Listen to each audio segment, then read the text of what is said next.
എൻ്റെ സ്പൈഡർമാൻ കേക്കെല്ലാം ഏകദേശം ഒരേപോലാണല്ലോ എന്ന് മിക്കവാറും എന്നോട് എല്ലാവരും പറയാറുണ്ട്. അത് വേറൊന്നും കൊണ്ടല്ല കേട്ടോ. ഞാൻ നമ്മുടെ കസ്റ്റമർ നമ്മളോട് കേക്കിൻ്റെ കാര്യം പറയുമ്പോഴേ നമ്മൾ പ്രൈസ് ലിസ്റ്റ് ഇട്ട് കൊടുക്കാറുണ്ട്. അപ്പം നമ്മുടെ ആ പ്രൈസ് ലിസ്റ്റിൽ 1-2 കേക്കിൻ്റെ മോഡൽസും കാര്യങ്ങളും എല്ലാം കൊടുത്തിട്ടുണ്ട്. അപ്പം അതിലൊരു സ്പൈഡർമാൻ്റെ കേക്കും കൂടെ ഞാൻ ആഡ് ചെയ്തിട്ടുണ്ടായിരുന്നു. ആ ഒരു സ്പൈഡർമാൻ കണ്ടിട്ടാട്ടോ മിക്കവാറും എനിക്ക് സ്പൈഡർമാൻ്റെ ഓർഡർ വരാറ്.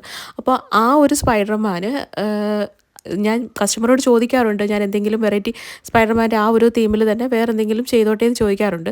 അപ്പോൾ എല്ലാവരും പറയുന്ന മറുപടി വേണ്ട വേണ്ട, ഈ സെയിം മെത്തേഡ് തന്നെ മതി, ഇതുപോലെ തന്നെ ചെയ്താൽ മതി എന്ന് പറയാറുണ്ട്. അപ്പോൾ അതുകൊണ്ടാണ് മിക്കപ്പോഴും ഞാൻ ആ സെയിം മോഡൽ തന്നെ ചെയ്യാറ്. അപ്പോൾ അല്ല വേറെ എന്തെങ്കിലുമൊക്കെ ചെറിയ ചെറിയ ചേഞ്ചസ് ഒക്കെ ചെയ്തോ കുഴപ്പമൊന്നുമില്ല എന്ന് പറയുന്നവർക്ക് മാത്രമേ ഞാൻ അങ്ങോട്ടും ഇങ്ങോട്ടുമൊക്കെ മാറ്റി എന്തെങ്കിലുമൊക്കെ ചെയ്ത് കൊടുക്കാറുള്ളൂ. അപ്പോൾ ഈ ഒരു കാര്യം കൊണ്ടാട്ടോ എൻ്റെ മിക്ക സ്പൈഡർമാനും ഒരേപോലെ തന്നെ ഇരിക്കുന്നത്. അപ്പോൾ ഈ കേക്കിന് എനിക്ക് ഓർഡർ തന്നത് അനില ചേച്ചിയായിരുന്നു. അപ്പോൾ വീഡിയോ ഇഷ്ടപ്പെട്ട് കഴിഞ്ഞാൽ ലൈക്ക് ചെയ്യാനും കമൻറ്റ് ചെയ്യാനും മറക്കല്ലേ. നമുക്ക് വേറൊരു വീഡിയോ ആയിട്ട് കാണാം. ടാറ്റാ.